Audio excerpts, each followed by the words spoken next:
السلام علیکم ورحمۃ اللہ وبرکاتہ۔ بسم اللہ الرحمن الرحیم۔ الحمد للہ وکفی وسلام علی عباده الذین اصطفی، اما بعد۔ اعوذ باللہ من الشیطان الرجیم، بسم اللہ الرحمن الرحیم۔ قل إن كنتم تحبون الله فاتبعوني يحببكم الله ويغفر لكم ذنوبكم والله غفور رحيم۔ وقال سبحانه وتعالى إنا نحن نزلنا الذكر وإنا له لحافظون۔ صدق الله العظيم۔ وقد قال النبي صلى الله عليه وآله وسلم خيركم من تعلم القرآن وعلمه، أو كما قال عليه الصلاة والسلام۔ صلى الله على النبي الأمي، صلى الله على النبي الأمي۔ بہت ہی عزت و احترام کے مستحق میرے بزرگوں، قابل قدر دینی اور ایمانی بھائیوں، حدیث شریف کے اندر درود شریف پڑھنے کے بے شمار فضائل برکات آئے ہیں۔ درود شریف پڑھنے کی بہت زیادہ فضیلتیں حدیث شریف کے ابواب میں ملتی ہیں۔ اللہ کے رسول علیہ السلام کے ایک صحابی ہیں، حضرت عبد الرحمن ابن عوف رضی اللہ عنہ۔ وہ بیان کرتے ہیں کہ ایک موقع پر میں اپنے گھر سے نکلا، میں نے دیکھا کہ اللہ کے رسول علیہ السلام اپنے گھر سے نکلے اور آپ نے ایک باغ کا رخ کیا۔ میں نے دیکھا کہ آپ کے ساتھ کوئی نہیں تھا، میں بھی پیچھے پیچھے آپ کے ساتھ ہو لیا۔ آپ چلتے رہے، باغ کے اندر پہنچے۔ باغ میں پہنچنے کے بعد آپ قبلہ رو ہوئے اور سجدے میں چلے گئے۔ آپ نے بہت لمبا سجدہ کیا۔ عبد الرحمن ابن عوف رضی اللہ عنہ کہتے ہیں مجھے اس بات کا خدشہ ہوا کہیں سجدے کی حالت میں اللہ نے آپ کی روح مبارکہ تو قبض نہیں کر لی۔ بہت دیر کے بعد آپ نے اپنا سر مبارک اٹھایا، آپ کو آہٹ ہوئی پیچھے کوئی ہے۔ آپ نے معلوم کیا کون؟ کہا عبد الرحمن ابن عوف۔ پھر اپنا پورا واقعہ آپ کو بیان کیا کہ آپ گھر سے نکلے، آپ کے ساتھ کوئی نہیں تھا، میں بھی آپ کے ساتھ ہو لیا۔ اے اللہ کے رسول، آپ باغ کے اندر آئے اور سجدے میں چلے گئے۔ آپ نے اتنا لمبا سجدہ کیا کہ مجھے ایسا لگنے لگا کہ سجدے کی حالت میں اللہ نے آپ کی روح کو قبض کر لیا۔ آپ نے کہا عبد الرحمن، بات یہ ہے کہ جبرائیل امین میرے پاس آئے، انہوں نے مجھے یہ بشارت اور خوشخبری دی، اے پیغمبر، اللہ فرماتا ہے آپ کی امت میں سے جو آپ پر درود پڑھے گا اللہ اس پر رحمتیں نازل کرے گا، اور جو آپ پر سلام بھیجے گا اللہ اس پر سلامتی نازل کرے گا۔ میں نے اس نعمت کے شکر کے طور پر اتنا لمبا سجدہ کیا۔ میرے بھائیوں، سوچنے کی بات یہ ہے کہ درود ہم پڑھیں، رحمتیں ہم پر نازل ہوں گی، سلام ہم بھیجیں، سلامتی ہم پر نازل ہوگی، لیکن اللہ کے رسول علیہ الصلاۃ والسلام کو ہم سے اور آپ سے اتنی محبت ہے کہ جو سجدہ شکر ہمیں کرنا چاہیے تھا آپ نے اپنی امت کی جانب سے سجدہ شکر خود کیا۔ حدیث شریف کے اندر درود شریف پڑھنے کے بڑے فضائل وارد ہوئے۔ میرے بھائیوں، جب آپ کا ہم سے یہ تعلق ہے تو ہمیں بھی اس تعلق کو نبھانا چاہیے، ہمیں بھی آپ کی سنتوں پر عمل کرنا چاہیے، ہمیں بھی درود شریف پڑھنا چاہیے، ہمیں بھی نمازوں کی پابندی کرنی چاہیے۔ لیکن ہمارا معاملہ کچھ اور ہے، ہم گھنٹوں گزار دیتے ہیں لغویات میں، ہم گھنٹوں گزار دیتے ہیں فضولیات میں، ہم گھنٹوں گزار دیتے ہیں چوراہوں پر کھڑے ہونے میں، ہم گھنٹوں گزار دیتے ہیں موبائل کے چلانے میں، ہم گھنٹوں گزار دیتے ہیں ہوٹلوں میں بیٹھنے میں۔ میرے بھائیوں، یاد رکھنا، اس سے ہمارے گھر کے اندر برکتیں نہیں آئیں گی، اس سے ہمارے گھر کے اندر رحمتیں نہیں آئیں گی، اس سے ہماری زندگیوں میں سکون نہیں آئے گا، اس عمل سے ہمارے درمیان محبتیں پیدا نہیں ہوں گی، ایسا کرنے سے ہمارے درمیان سے حسد ختم نہیں ہوگا۔ اگر ہم یہ چاہتے ہیں کہ ساری بیماریاں یہ رخصت ہو جائیں ہماری زندگیوں سے، تو ہمیں درود شریف پڑھنا پڑے گا، ہمیں آپ کی سنتوں پر عمل کرنا پڑے گا۔ جب ہم درود شریف پڑھیں گے تو درود شریف کی برکت سے اللہ ہمارے گھروں کی تنگی کو دور کر دے گا، اللہ ہمارے گھروں میں برکتیں اتار دے گا، اللہ زندگیوں میں سکون دے دے گا۔ اے اللہ ہمارے درمیان سے حسد، بغض و اناد کو دور کر دے گا۔ ان کو دور کرانا، ان کو اپنے گھر کے اندر پیدا کرنا، یہ ہمارے اختیار میں ہے۔ اگر درود پڑھیں گے رحمتیں نازل ہوں گی، اور اگر درود نہیں پڑھیں گے گھروں کے اندر برکتیں نہیں آئیں گی۔ میرے بھائیوں، اللہ کے رسول علیہ الصلاۃ والسلام نے ہم سب سے پہلے یہ دیکھیں کہ قرآن مجید کی محفل ہے، قرآن مجید کی بنیاد پر اس جلسے کا انعقاد کیا گیا۔ سب سے پہلے ہمیں یہ دیکھنا ہوگا کہ صحابہ اکرام کا قرآن مجید سے کیا تعلق تھا، ہمارے بزرگان دین کا، ہمارے علماء کا، ہمارے اسلاف کا قرآن مجید سے کیا تعلق تھا، اور قرآن مجید نے صحابہ اکرام کی زندگیوں میں کیا انقلاب برپا کیا۔ وہ قرآن مجید آج بھی ہے، کیا ہماری زندگی میں اس کی وجہ سے تبدیلی نظر آتی ہے یا نہیں؟ میرے بھائیوں، جس وقت اللہ کے رسول علیہ الصلاۃ والسلام نے مکہ مکرمہ کی سرزمین پر توحید کی دعوت کا اعلان کیا، چاروں جانب سے ظلم و ستم کی آندھیاں چلنے لگی، جو آپ کا کلمہ پڑھتا اسے مارا جاتا، مسلمانوں کا جینا مکہ مکرمہ کی زندگی میں دو بھر کر دیا گیا۔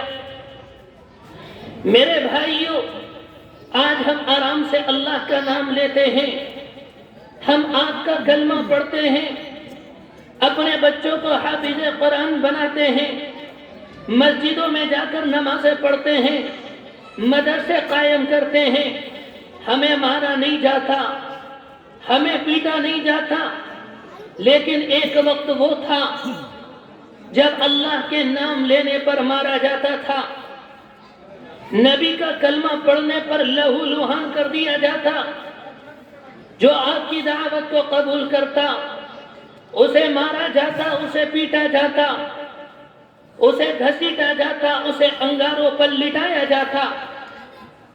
جب صحابہ اکرام کو مکے کی زندگی میں بہت زیادہ پریشان کیا تو آپ نے اپنے صحابہ اکرام سے کہا اگر تم چاہو تو ملک حبشہ ہجرت کر کے چلے جاؤ، وہاں کا بادشاہ نرم و مزاج ہے، اس کی طبیعت نرم ہے، وہاں اس بات کی امید کی جا سکتی ہے کہ تمہارے اوپر ظلم نہیں ہوگا۔ آپ کے اس فرمان کے بعد صحابہ اکرام نے ہجرت کرنا شروع کی، اور صحابہ اکرام ہجرت کر کے حبشہ چلے گئے۔ ادھر مشرکین مکہ کو پتہ چلا کہ صحابہ اکرام جو آپ پر ایمان لے کر آتا ہے، وہ اپنے ایمان کو بچانے کے لیے، اپنے آپ کو ظلم سے بچانے کے لیے ملک حبشہ ہجرت کر کے چلا جاتا ہے۔ ان کے ذہن میں یہ بات آئی مشرکین مکہ کے، یہاں ہم انہیں مارتے ہیں، یہاں ہم انہیں گھسیٹتے ہیں، یہاں انہیں ہم انگاروں پر لٹاتے ہیں، یہاں ہم انہیں تختے دار پر لٹکا دیتے ہیں، لیکن پھر بھی یہ ہمارے کنٹرول میں آنے والے نہیں۔ ان کی تعداد میں روز بروز اضافہ ہوتا جا رہا ہے۔ یہ وہاں چلے گئے، وہاں انہیں مارا نہیں جائے گا، وہاں ان پر ظلم نہیں کیا جائے گا، وہاں ان کے لیے کوئی روک ٹوک نہ ہوگی۔ کہیں ایسا نہ ہو وہاں جا کر ان کی تعداد بڑی ہو جائے اور آگے چل کر یہ مکہ مکرمہ پر حملہ کر دیں، نہ معلوم پھر کیا ہوگا۔ مشرکین مکہ کے سرداران نے مشورہ کیا، اپنے دو بندوں کو، اپنے دو باشندوں کو، عبداللہ ابن ابی ربیعہ، عمر ابن العاص ابن وائل کو انہوں نے ملک حبشہ بھیجا نجاشی کے لیے، جو وہاں کا بادشاہ تھا، اس کے درباریوں کے لیے، اس کے سرداروں کے لیے، رؤسا کے لیے، وہاں کے پادریوں کے لیے انہوں نے تحائف بھیجے، انہوں نے ہدیے بھیجے۔ یہ دونوں باشندے ملک حبشہ پہنچے، انہوں نے وہاں کے بادشاہ سے ملاقات کرنے سے پہلے اس بات کو مناسب سمجھا کہ بادشاہ کے سرداروں سے، بادشاہ کے درباریوں سے، بادشاہ کے پادریوں سے بات کر لی جائے، انہیں ہدیے دے کر بادشاہ سے توڑ لیا جائے۔ انہوں نے وہاں جا کر ان لوگوں کو ہدیے دیے، انہیں تحفے دیے اور ان کو اپنے لیے ہموار کیا۔ اس کے بعد وہ بادشاہ کے پاس آئے، آ کر کہتے ہیں اے بادشاہ کے معظم، آپ کے ملک میں ہمارے یہاں کے کچھ نوجوانوں نے، ہمارے یہاں کے کچھ بے وقوف نوجوانوں نے پناہ لی ہے، جنہوں نے ہمارے دین کو چھوڑ دیا اور وہ آپ کے دین میں بھی داخل نہیں ہوئے، اور انہوں نے ایک ایسا دین ایجاد کیا جس کو ہم بھی نہیں جانتے اور بادشاہ سلامت آپ بھی نہیں جانتے۔ ان کے بڑوں نے، ان کے ذمہ داروں نے، ان کے سرپرستوں نے، ان کے سرور آوردہ لوگوں نے ہمیں آپ کے یہاں بھیجا ہے۔ آپ ان کے لڑکوں کو، آپ ان کے نوجوانوں کو، آپ ان کے بیٹوں کو ہمارے حوالے کر دیں تاکہ ہم انہیں ان کے سرپرستوں سے ملا دیں۔ جو بادشاہ کے درباری بیٹھے ہوئے تھے، جو پہلے ہدیے کی شکل میں رشوت قبول کر چکے تھے، انہوں نے ان کی بات کی تصدیق کی کہ بادشاہ سلامت یہ صحیح کہہ رہے ہیں، ان کے نوجوانوں کو ان کے حوالے کر دیا جائے، کہیں ایسا نہ ہو جو پریشانی مکہ مکرمہ کے اندر آئی ہے وہ ہمارے ملک حبشہ کے اندر بھی آ جائے۔ بادشاہ نے اپنے پادریوں کو ڈانٹا اور ان سے کہا یہ نہیں ہو سکتا کہ جن لوگوں نے میرے یہاں پناہ لی ہے، جن لوگوں نے میرا سہارا لیا ہے، میں ان کی بات سنے بغیر ان نوجوانوں کے حوالے کر دوں۔ مسلمانوں کو بلایا گیا، بادشاہ نے معلوم کیا کہ ان دونوں کو تم جانتے ہو، کہا یہ مکہ مکرمہ کے رہنے والے ہیں۔ بادشاہ کہتے ہیں یہ ان کا کہنا یہ ہے کہ تم نے ان کے دین کو بھی چھوڑ دیا اور ہمارے دین میں داخل نہیں ہوئے، اور تم نے ایسا دین ایجاد کیا جس کو یہ بھی نہیں جانتے اور جس کو ہم بھی نہیں جانتے۔ صحابہ اکرام نے مشورہ کیا، اور حضرت جعفر ابن طیار رضی اللہ عنہ کو آگے کیا. وہ آگے آئے اور انہوں نے آ کر اسلام کا تعارف کرایا. انہوں نے آ کر پیغمبر دو جہاں کا تعارف کرایا. حضرت جعفر نے نجاشی کے سامنے ایک چھوٹی تقریر کی. انہوں نے کہا بادشاہ سلامت، یہ ہمیں لینے آئے ہیں. بات یہ ہے ہم مکہ مکرمہ میں رہتے، ہم جاہل تھے، ہم بتوں کی عبادت کرتے تھے، ہم مردار کھاتے تھے. کوئی بے حیائی، کوئی گناہ ایسا نہیں تھا جس کو ہم نہ کرتے ہوں. ہم شراب پیتے تھے، ہم جوا کھیلتے تھے، ہم زنا کرتے تھے. ہم میں جو طاقتور ہوتا وہ کمزوروں پر ظلم کرتا. ہم یتیموں کی جائیداد پر قبضہ کرنے والے تھے. اللہ نے ہمیں میں ایک رسول بھیجا جس کے خاندان سے، جس کے حسب و نسب سے، جس کی سچائی سے، جس کی امانت داری سے، جس کی دیانت داری سے، جس کی عفت اور پاک دامنی سے ہم پہلے سے واقف تھے. انہوں نے اس بات کی دعوت دی کہ ایک اللہ کی عبادت کرو، غیر اللہ کی عبادت مت کرو. انہوں نے ہمیں حکم دیا سچائی کا، انہوں نے ہمیں حکم دیا امانتوں کو ادا کرنے کا، انہوں نے ہمیں حکم دیا، انہوں نے ہمیں حکم دیا دیانت داری کا، انہوں نے ہم کو حکم دیا رشتہ داروں کے ساتھ اچھا سلوک کرنے کا. انہوں نے ہمیں روکا رشتہ داروں کے ساتھ بدسلوکی سے. انہوں نے ہمیں حکم دیا حلال اختیار کرنے کا، انہوں نے ہمیں روکا حرام کے اختیار کرنے سے. بادشاہ سلامت، ہمارا جرم اتنا ہے ہم نے اس پیغمبر کی دعوت پر لبیک کہہ دیا، ہم نے اس کا کلمہ پڑھ لیا، ہم ایک اللہ کی عبادت کرنے لگے، ہم نے بتوں کی عبادت کرنا چھوڑ دیا. بادشاہ سلامت، ہمارا یہ جرم ہے جس کی وجہ سے یہ ہمارے جانی دشمن ہو گئے. یہ ہمیں مارتے تھے، یہ ہمیں پیٹتے تھے، یہ ہمیں گھسیٹتے تھے، یہ ہمیں انگاروں پر لٹاتے تھے. جب ظلم انتہا کو پہنچ گیا تب جا کر ہم نے آپ کا انتخاب کیا، تب جا کر ہم نے آپ کے ملک کا ارادہ کیا اور یہاں اس امید سے آئے ہیں یہاں ہمارے ساتھ انصاف ہوگا، یہاں ہم پر ظلم نہیں ہوگا، یہاں ہمیں مارا نہیں جائے گا، یہاں ہمیں پیٹا نہیں جائے گا. بادشاہ عیسیٰ علیہ السلام کا ماننے والا، اس نے کہا اگر تم نبی کی نبوت کا دعویٰ کرتے ہو، اگر تم نے اس نبی کا کلمہ پڑھا ہے تو بتاؤ تمہارے نبی اللہ کے یہاں سے کچھ لے کر آئے یا نہیں. اس زمانے میں قرآن مجید نازل ہو رہا تھا، مکہ مکرمہ کی زندگی تھی، پورا قرآن مجید نازل نہیں ہوا. سورہ مریم نازل ہو چکی تھی جس سورت کے اندر اللہ نے عیسیٰ علیہ السلام کے مقام و مرتبے کو اور ان کی ماں حضرت مریم کی پاک دامنی کو کھول کر بیان کیا. حضرت جعفر نے اسی سورت کا انتخاب کیا اور سورت کو پڑھنا شروع کیا. حضرت جعفر پڑھتے جا رہے تھے، بادشاہ اور جو پادری اس کے ارد گرد بیٹھے ہوئے تھے وہ روتے جا رہے تھے. میرے بھائیو، یہ ہے قرآن مجید کی تاثیر. جس نے قرآن مجید کو دیکھا نہیں، جس نے قرآن مجید کو پڑھا نہیں، جس نے قرآن مجید کو سنا نہیں، جب اس کے سامنے قرآن مجید کی تلاوت کی گئی وہ بھی اپنی آنکھوں پر کنٹرول نہ کر سکا. میرے بھائیو، قرآن مجید کا یہ معجزہ ہے کہ دنیا کے اندر کوئی کتاب ایسی نہیں جسے پڑھنے کے بعد انسان اپنے مذہب کو تبدیل کر دے، انسان اپنے عقیدے کو تبدیل کر دے.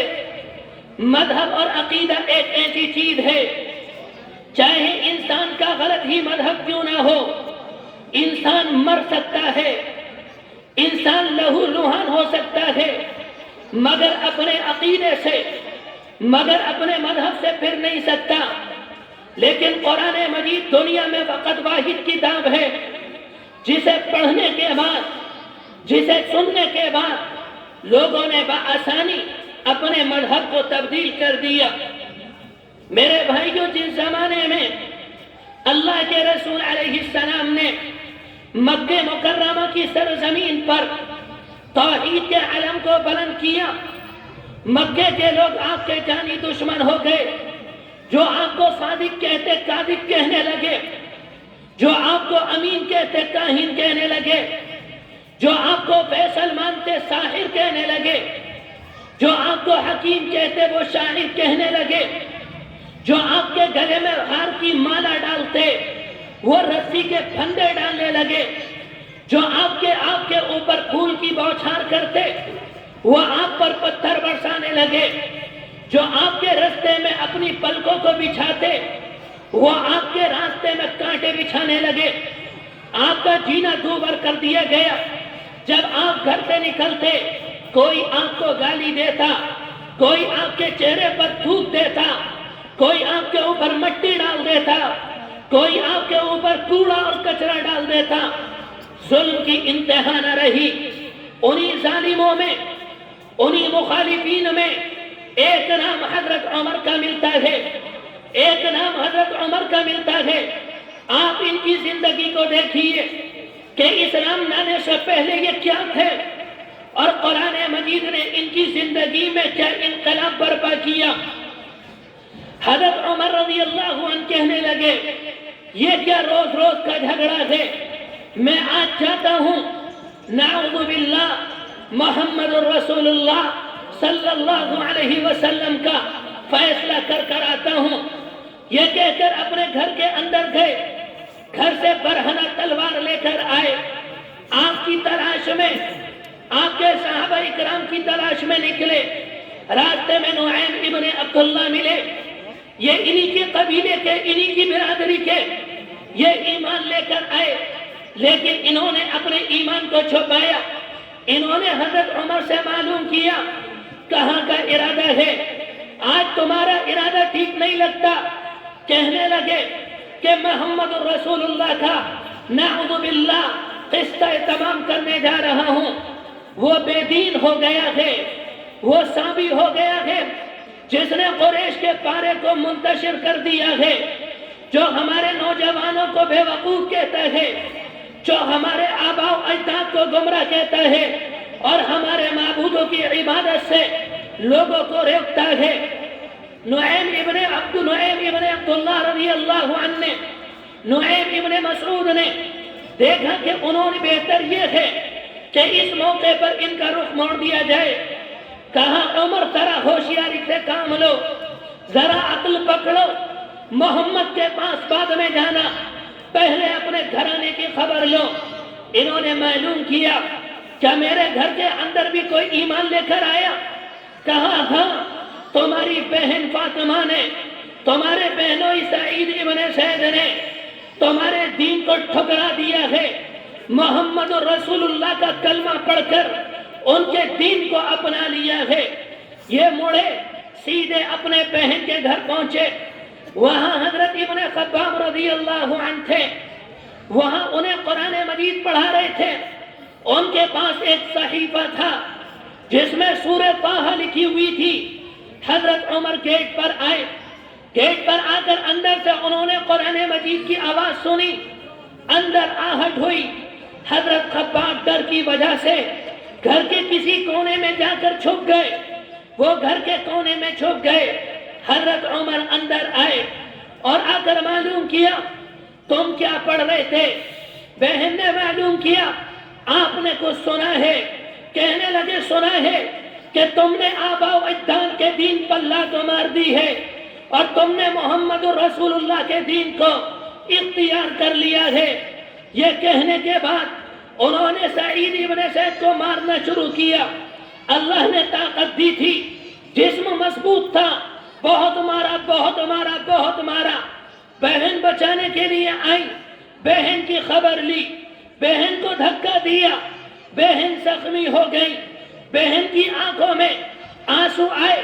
بہن جرأت کے ساتھ ان کے سامنے آ کر کھڑی ہوئی اور آ کر جملہ کہا، عمر جتنا مارنا ہے مار لے، اگر تو خطاب کا بیٹا ہے تو کان کھول کر سن لے، میں بھی خطاب کی بیٹی ہوں، تو ہمارے جسم سے جان نکال سکتا ہے مگر ہمارے دل سے ایمان نہیں نکال سکتا۔ میرے بھائیوں، ان کا یہ کہنا تھا کہ حضرت عمر رضی اللہ عنہ کا غصہ کم ہوا، وہ اپنے کیے پر نادم ہوئے جب انہوں نے بہن کو لہو لوہان دیکھا۔ اس کے بعد کہنے لگے تم جو پڑھ رہے تھے ذرا مجھے دکھاؤ۔ بہن کہنے لگی ہمیں ڈر ہے کہ آپ اس کا احترام نہیں کریں گے، آپ اس کی بے احترامی کریں گے، ہو سکتا ہے کہ آپ اسے پھاڑ دیں۔ حضرت عمر نے یقین دلایا اور یقین دلانے کے بعد کہا ہم ایسا کوئی کام نہیں کریں گے جس سے تمہیں تکلیف ہو، جس سے تمہارا دل ٹوٹ جائے۔ انہوں نے وہ صحیفہ نکالا، اس کے بعد کہا عمر یہ میں تمہیں نہیں دے سکتی، تم مشرک ہو، تم ناپاک ہو، تم نجس ہو، یہ اللہ کا کلام ہے، پاک لوگ اسے چھوتے ہیں، پاک لوگ اسے پڑھتے ہیں، اگر تمہیں اسے چھونا ہے، اگر تمہیں اسے پڑھنا ہے تو جا کر پہلے غسل کرو۔ حضرت عمر گئے اور جانے کے بعد غسل کیا، اسے لیا، ان کی بہن نے ہاتھ میں دیا، اس میں سورہ طٰہٰ لکھی تھی، پڑھنا شروع کیا، پڑھتے رہے اور جب سورہ طٰہٰ کی آیت پر پہنچے اننی انا اللہ لا الہ الا انا فاعبدنی واقم الصلاۃ لذکری، بے اختیار کیا اٹھے، کیا ہی پاکیزہ کلام ہے، کیا ہی بہترین کلام ہے، اس جیسا کلام میں نے نہیں سنا، اس جیسا کلام میں نے نہیں پڑھا۔ جب حضرت عمر کے یہ جملے حضرت خباب کے کان میں پڑے، وہ نکل کر آئے اور آ کر کہنے لگے عمر لگتا ہے نبی کی دعا تمہارے حق میں قبول ہو گئی، میں کل اللہ کے رسول علیہ السلام کے ساتھ تھا، آپ نے یہ دعا مانگی، میں نے اپنے کانوں سے سنا، اللہ عمر کے ذریعے ابو الحکم ابن ہشام یعنی ابو جہل کے ذریعے دین اسلام کی مدد فرما۔ میرے بھائیوں، اس کے بعد حضرت عمر نے کہا ذرا یہ بتاؤ کہ اللہ کے رسول کہاں ملیں گے؟ حضرت خباب نے کہا وہ کوہ صفا کے پاس ایک مکان کے اندر ملیں گے۔ آپ نے اپنی تلوار کو لیا، اس مکان یعنی دار ارقم پر پہنچے، وہاں جا کر دستک دی، اندر سے ایک صحابی آئے، انہوں نے دروازوں کی گھرائی میں سے دیکھا کہ عمر کھڑے ہیں، ہاتھ میں برہنہ تلوار ہے۔ وہ صحابی ڈر گئے، وہ سہم گئے، اللہ کے رسول کے پاس لوٹ کر آئے اور آ کر کہتے ہیں اللہ کے رسول علیہ السلام عمر ہے، ہاتھ میں تلوار ہے، میری سمجھ میں نہیں آتا کہ دروازہ کھولوں یا نہ کھولوں۔ حضرت حمزہ بیٹھے ہوئے تھے، کہنے لگے تم بے پرواہ ہو کر دروازہ کھول دو، اگر نیک ارادے سے آیا ہے تو ٹھیک ہے، ورنہ اسی کی تلوار سے اس کا سر قلم کر دیا جائے گا۔ دروازہ کھولا گیا، حضرت عمر اندر آئے، آنے کے بعد اللہ کے رسول علیہ السلام تیزی سے اٹھے اور آنکھ کی طرف بڑھے۔ آپ نے حضرت عمر کا گریبان پکڑا، جب آپ نے پکڑا حضرت عمر سہم گئے، کانپ گئے، ان پر لرزہ طاری ہو گیا۔ آپ نے بات معلوم کیا عمر ذرا یہ بتاؤ کس ارادے سے آئے ہو؟ کہنے لگے اللہ اور اس کے رسول پر ایمان لانے کے ارادے سے آیا ہوں۔ میرے بھائیوں، قرآن مجید نے یہ انقلاب برپا کیا ان کی زندگیوں میں۔ جو انسان اپنے مذہب کو نہیں چھوڑ سکتا، جو انسان اپنے عقیدے کو نہیں چھوڑ سکتا، لیکن جب انہوں نے صدق دل کے ساتھ قرآن مجید کی چند سطروں کو پڑھا، انہوں نے اپنے مذہب کو چھوڑ دیا۔ میرے بھائیوں، ایک وقت آیا کہ حضرت عمر رضی اللہ عنہ مدینہ منورہ میں مسلمانوں کے امیر المؤمنین بنے، اور یہ ایک وقت مدینہ منورہ سے مکہ مکرمہ آئے۔ جب یہ مکہ مکرمہ آئے، ایک پہاڑی پر چڑھ رہے تھے، چڑھتے چڑھتے رک گئے، نیچے دیکھنے لگے۔ صحابہ اکرام نے معلوم کیا امیر المؤمنین چلچلاتی دھوپ ہے، گرمی کی شدت ہے، یہاں کھڑا ہونا لوگوں کے لیے دوبھر ہو رہا ہے، آپ نیچے دیکھ کیا رہے ہیں؟ کہنے لگے یہ وہ وادی ہے جہاں اسلام لانے سے پہلے میں اونٹ چرانے آتا تھا، مجھے اونٹ چرانے کا سلیقہ نہیں آتا، میرے اونٹ خالی پیٹ گھر جاتے، وہ پورا دودھ نہیں دیتے، میرا والد مجھے ڈانٹتا، مجھے پیٹتا اور مجھے کوستا، مجھ سے کہتا عمر تو کیسے زندگی گزارے گا، تجھے اونٹ چرانے کا سلیقہ نہیں آتا۔ حضرت عمر کہتے ہیں میں اپنے اس وقت کو یاد کر رہا ہوں اور آج اپنے اس وقت کو دیکھ رہا ہوں جب اللہ نے عمر کو اسلام کے ذریعے، جب اللہ نے عمر کو قرآن مجید کے ذریعے مسلمانوں کا امیر بنا دیا۔ میرے بھائیوں، حضرت عمر کا آخری وقت ہے، حضرت عمر کا آخری وقت ہے۔ حضرت علی رضی اللہ عنہ دیکھنے کے لیے آئے، حضرت عمر تارو قطار رو رہے ہیں۔ حضرت علی نے معلوم کیا کیا عمر موت سے ڈر گئے؟ موت سے ڈر کے رو رہے ہو؟ کہنے لگے موت کا ڈر نہیں بلکہ موت سے بعد کی منزلوں کا ڈر ہے۔ میرے بھائیوں، یہ موت کے بعد کی منزل سے کون ڈر رہا ہے؟ یہ وہ ہے جس کے بارے میں نامعلوم اللہ کے رسول علیہ السلام نے کتنے موقع پر فرمایا کہ عمر جنتی ہے، عمر جنتی ہے۔ یہ وہ ہے جس کے بارے میں آپ نے فرمایا جب اللہ نے مجھے معراج کے سفر کرایا، عمر جنت میں اپنی آنکھوں سے تمہارا محل دیکھ کر آیا ہوں۔ یہ وہ ہے جن کے بارے میں آپ نے فرمایا تھا کہ عمر جس راستے سے جاتا ہے شیطان راستہ بدل دیتا ہے۔ یہ وہ ہے جس کے بارے میں آپ نے فرمایا تھا لو کان بعدی نبیا لکان عمر، اگر میرے بعد اس روئے زمین پر کوئی نبی ہوتا وہ عمر ہوتا۔ اب آخری وقت میں ڈر رہے ہیں، رو رہے ہیں، آخری وقت ہے، بیٹے کی گود میں سر رکھا ہوا ہے، اپنے بیٹے سے کہتے ہیں بیٹے اپنے باپ کے سر کو زمین پر رکھ دے، بیٹے اپنے باپ کے سر کو زمین پر رکھ دے، اور اس کے بعد ایک جملہ پڑھتے ہیں وَيْلٌ لَكَ يَا عُمَرْ إِن لَّمْ يَغْفِرْ لَكَ رَبُّكَ، عمر تو ہلاک ہو جائے گا، عمر تیرا ستیہ ناش ہو جائے گا اگر تیرے رب نے آج تیری مغفرت نہ کی۔ میرے بھائیوں، یہ وہ ہیں جو اپنے آخری وقت میں زارو قطار رو رہے ہیں اور اللہ سے دعا کر رہے ہیں اے اللہ عمر تیرے اس فیصلے پر بھی راضی ہے، تو عمر کو جنت نہ دے تو عمر کو جہنم کی آگ سے بچا لے۔ میرے بھائیوں، جن کے لیے نامعلوم کتنے موقعوں پر آپ نے کہا کہ عمر جنتی، عمر جنتی، ان کے لیے آخری وقت میں موت سے اتنا ڈر رہے ہیں۔ آج ہم نمازیں نہیں پڑھتے، آج ہم روزے نہیں رکھتے، آج ہم ٹھیک سے زکات نہیں دیتے، آج ہم سے حرام نہیں چھوڑا جاتا، آج ہم سے سود نہیں چھوڑا جاتا، آج ہم سے رشوت نہیں چھوڑی جاتی، اس کے بعد مطمئن ہے کہ اللہ کے رسول کی امت میں ہے، جب دنیا سے جائیں گے اللہ جنت میں داخل کر دے گا۔ ایسا لگتا ہے کہ اس زمانے میں ہم نے جنت کو اپنے باپ کی میراث سمجھ لیا، حالانکہ اللہ کے رسول نے فرمایا تھا اگر میری اسوے پر عمل کرو گے، اگر میرا کہا مانو گے تو جنت میں جاؤ گے، اگر تم نے میری بات کو ٹھکرایا اللہ تمہیں جنت میں نہیں، اللہ تمہارے لیے جہنم کا فیصلہ کر دے گا۔ میرے بھائیوں، یہ قرآن مجید کی مجلس ہے، قرآن مجید کی آیت پڑھی تھی میں نے اِنَّا نَحْنُ نَزَّلْنَا الذِّكْرَ وَإِنَّا لَهُ لَحَافِظُونَ۔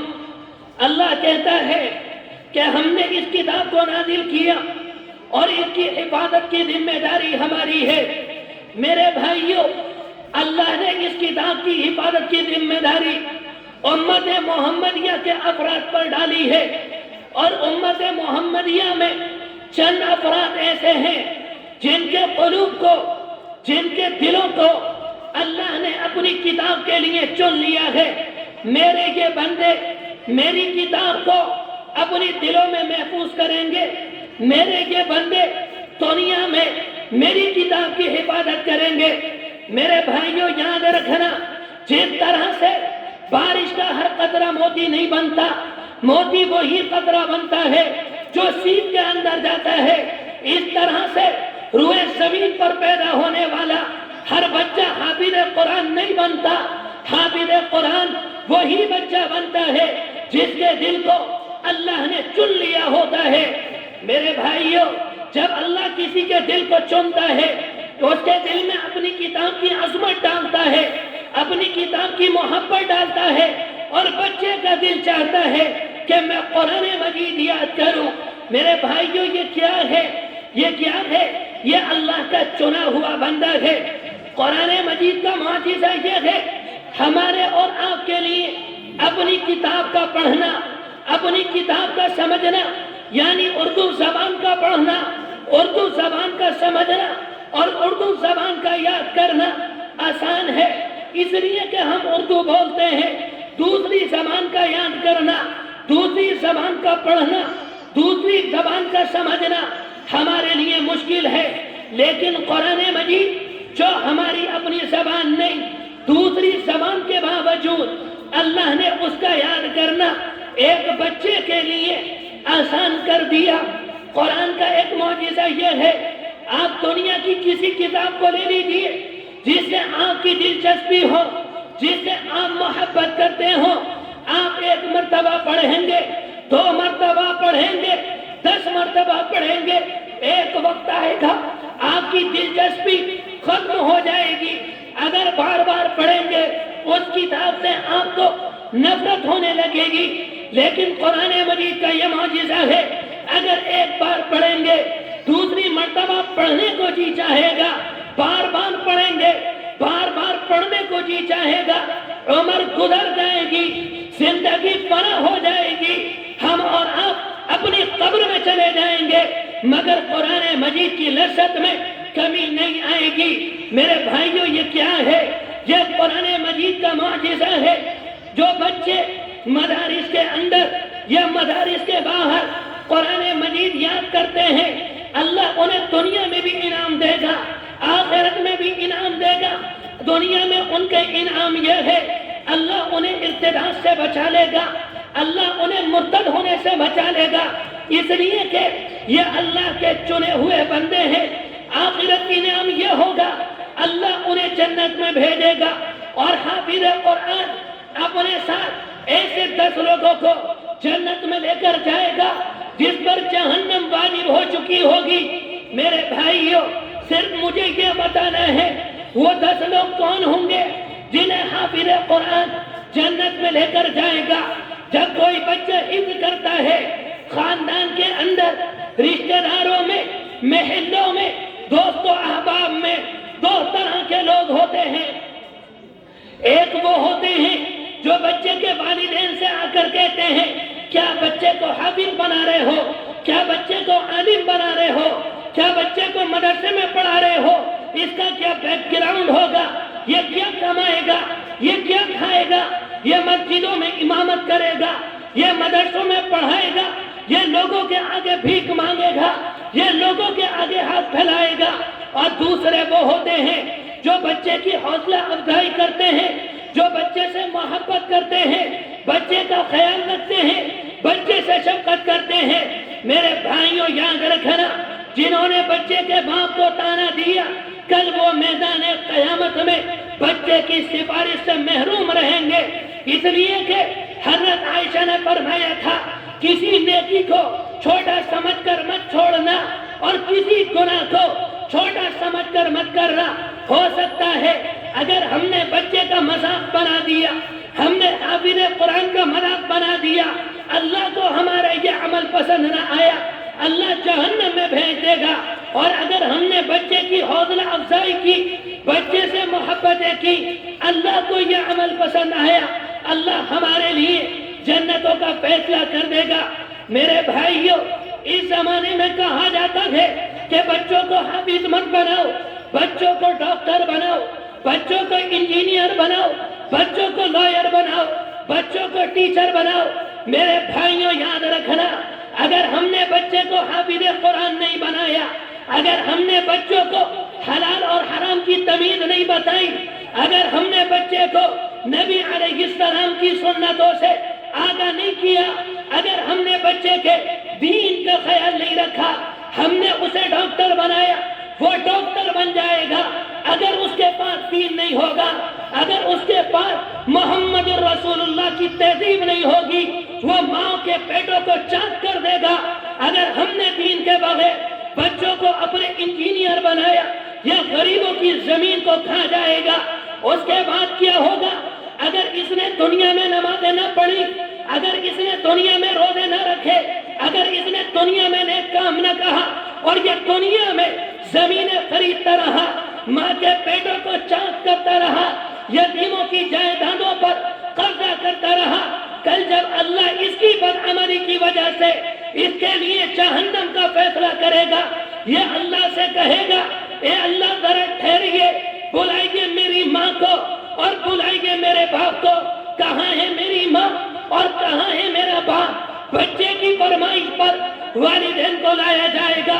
وہ بچہ اللہ کی عدالت میں والدین کے سامنے اللہ سے کہے گا، اے اللہ انہوں نے ڈاکٹر بننے کو کہا، ہم نے بن کر دکھایا، انہوں نے انجینئر بننے کو کہا، ہم نے بن کر دکھایا، انہوں نے لائر بننے کو کہا، ہم نے بن کر دکھایا۔